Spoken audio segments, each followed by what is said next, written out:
Baik, assalamualaikum warahmatullahi wabarakatuh. Bagaimana kabarnya adik, mas mbak sekalian? Semoga diberikan kesehatan dari jasmani maupun rohani. Sebelum masuk ke pembelajaran, apakah ada siswa yang tidak berangkat? Sepertinya berangkat semua. Uh, Bagaimana kabarnya? Dengan pandemi seperti ini, kita diwajibkan untuk terus belajar, mempertahankan semangat belajar kita, jangan sampai kendor seperti itu. Pada kesempatan kali ini kita akan belajar tentang apa itu akhlak terpuji. Sebelumnya apakah ada yang sudah tahu apa itu akhlak terpuji? Sepertinya sudah pada tahu semua ya. Akhlak terpuji adalah akhlak yang baik di mata Allah Subhanahu wa taala. Pada kesempatan kali ini kita akan belajar tentang akhlak terpuji, yaitu adil, ridho, dan amal soleh. Pada kesempatan kali ini tujuan pembelajaran kita adalah diharapkan semuanya dapat memahami apa itu pengertian dari adil, apa itu pengertian ridho, dan apa pengertian dari amal soleh. Lalu diharapkan juga dapat menjelaskan apa itu dalil nakli dari adil, ridho, dan amal soleh. Lalu dapat menjelaskan contoh-contoh yang baik dari perilaku adil, ridho, dan amal soleh, lalu dapat menerapkannya pada kehidupan sehari-hari. Baik, kita memasuki materi yang pertama, yaitu apa itu pengertian adil. Apakah sebelumnya sudah ada yang mengetahui apa itu definisi adil? Ya, bagus sekali. Jadi secara singkatnya, adil artinya meletakkan sesuatu pada tempatnya. Maksudnya itu tidak memihak satu sama lain gitu. Jadi benar-benar fair di tengah-tengahnya. Menurut istilah sendiri, adil dalam menegaskan sesuatu kebenaran terhadap dua masalah atau beberapa masalah untuk dipecahkan sesuai dengan aturan-aturan yang telah ditetapkan oleh agama maupun negara. Dalil nakli dari adil sendiri terdapat pada Quran Surat An-Nisa ayat 135 yang mempunyai arti, wahai orang-orang yang beriman, jadikanlah kamu orang yang benar-benar penegak keadilan, menjadi saksi karena Allah, biarpun terhadap dirimu sendiri atau ibu, bapak, dan kaum kerabatmu. Jika ia kaya ataupun miskin, maka Allah lebih tahu kemaslahatannya. Maka janganlah kamu mengikuti hawa nafsu karena ingin menyimpang dari kebenaran. Dan jika kamu memutarbalikkan atau enggan menjadi saksi mata, sesungguhnya Allah adalah maha mengetahui segala apa yang kamu kerjakan. Seperti itu bisa dipahami ya dari pengertian dan dalil nakli dari pengertian adil. Maka adil adalah contoh dalam kelas mungkin, jika ada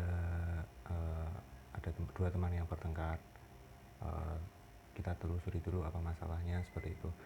Ada dua teman, katakanlah A dan B. B mempunyai salah memukul A tanpa sebab atau tanpa alasan, seperti itu. Kita sebagai teman tidak boleh memihak si B dengan alasan kita karena kita dekat dengan si B. Maka kita harus menelusuri dulu apa akar permasalahannya, seperti itu. Sifat adil di sini mempunyai banyak manfaat dan keutamaan bagi orang yang melakukannya. Lalu apa itu manfaat dan keutamaannya untuk orang yang melakukan sifat adil? Mungkin dari teman-teman atau mas mbak sekalian yang sudah tahu bisa menyebutkan salah satu contohnya. Ya, mungkin salah satu contohnya adalah terciptanya masyarakat yang hidup rukun, tentram, damai. Itu salah satu contohnya karena kita menerapkan perilaku adil. Namun ada beberapa contoh, ada 5 contoh yang akan saya paparkan. Yang pertama yaitu membuat orang disenangi sesamanya. Dengan kita berperilaku adil, kita tidak memilih atas dasar lain kecuali dasar memang dia benar-benar salah. Itu kita dapat secara tidak langsung kita akan disenangi banyak orang. Ketika ada teman kita yang bertengkar, kita tidak boleh membela hanya yang kita tidak boleh membela yang salah, seperti itu. Kita juga harus observasi dulu apa yang menjadi permasalahannya, siapa yang salah dan siapa yang benar. Contoh yang kedua yaitu memberi ketenangan dan keamanan hidup yang sudah dijelaskan oleh saudara tadi. Maka ketika kita menerapkan sifat adil, maka akan tercipta bahwasanya masyarakat yang tenang, rukun, tentram, damai seperti itu karena dilakukannya berlaku adil. Lalu yang ketiga yaitu mendatangkan ridho dari Allah karena telah mengerjakan perintahnya. Maka secara otomatis adil merupakan perilaku akhlak terpuji, maka kita akan senantiasa mendapat pahala dari Allah Subhanahu wa taala. Yang keempat yaitu mendapatkan pahala di akhirat kelak seperti hampir sama seperti yang contoh ketiga. Lalu yang terakhir adalah meningkatkan semangat kerja. Dengan kita menerapkan adil, maka tidak ada rasa yang mengganjal di dalam hati seperti itu. Tidak ada rasa yang mengganjal di dalam hati, maka akan menambah semangat kerja dari kita sendiri. Seperti itu. Lalu ada beberapa macam-macam perilaku adil, di antaranya yang pertama yaitu perilaku adil pada Allah Subhanahu wa taala, yakni menjadikan satu Allah sebagai satu-satunya Tuhan yang memiliki kesempurnaan. Lalu yang kedua yaitu perilaku adil terhadap diri sendiri.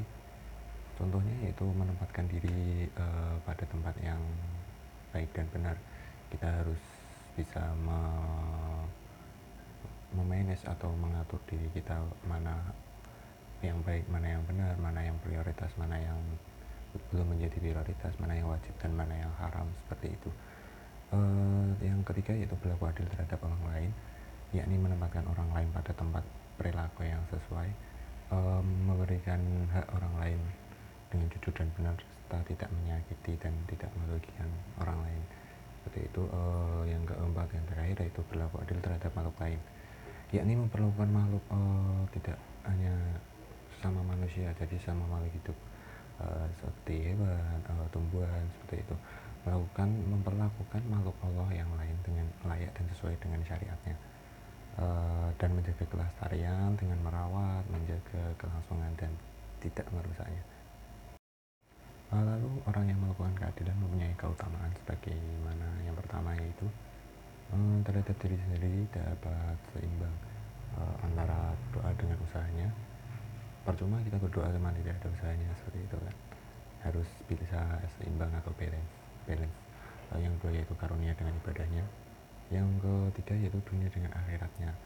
Untuk terhadap orang lain, memperlakukan manusia sebagaimana mestinya, tidak memandang dari ras, suku, agama dan lain-lain, serta memandang apa yang menjadi hak mereka, seperti itu. Yang ketiga itu menciptakan ketentraman dalam kehidupan masyarakat. Sebab menegakkan keadilan berarti menegakkan hukum, perundang-undangan, peraturan dan sebagainya. Maka dengan kita menerapkan keadilan seperti maka akan tercipta masyarakat yang harmonis, tentram dan damai, seperti itu. Berikut adalah beberapa paparan dari saya tentang materi adil. Dari apa itu pengertian adil, apa itu dalil naqli adil, lalu apa sih keutamaan dari menerapkan alat uji dari adil tersebut, lalu apa keutamaan orang yang melakukan sifat adil. Dari beberapa penjelasan tersebut, apakah ada yang kurang paham bisa ditanyakan nanti, boleh via WhatsApp atau via Google Classroom. Jadi pada kesimpulan kali ini, kita sebagai makhluk Allah senantiasa harus selalu menerapkan sifat adil tersebut. Kita entah dari adil untuk diri sendiri, untuk orang lain, atau adil dengan sesama makhluk Allah Subhanahu wa taala, baik itu hewan atau tumbuhan. Kita harus menerapkan sifat adil itu pada diri sendiri, orang lain dan makhluk Allah selain manusia, seperti itu. Dengan kita menerapkan adil sendiri, kita akan menciptakan sebuah masyarakat yang harmonis, lingkungan yang sejuk, hati yang tentram, semangat untuk bekerja, dan nilai-nilai positif yang akan tercipta untuk diri kita sendiri, seperti itu. Untuk evaluasi pada kesempatan kali ini, silahkan Mas Mbak sekalian cari contoh-contoh mana yang sudah menerapkan perilaku adil atau belum, seperti itu. Seperti boleh mencari pada masyarakat sekitar atau keluarga atau di lingkungan sekitar teman-teman sekalian lah, yang terdekat-dekat seperti itu. Diharapkan bisa memberikan contoh mana perilaku yang sudah menerapkan adil dan mana perilaku yang belum menerapkan sifat adil, seperti itu. Baik, demikian saya akhiri pembelajaran kali ini. Apabila ada salah kata atau kurang berkenan di hati para mas mbak sekalian, saya pribadi meminta maaf sebesar-besarnya. Akhirul kalam. Wassalamualaikum warahmatullahi wabarakatuh.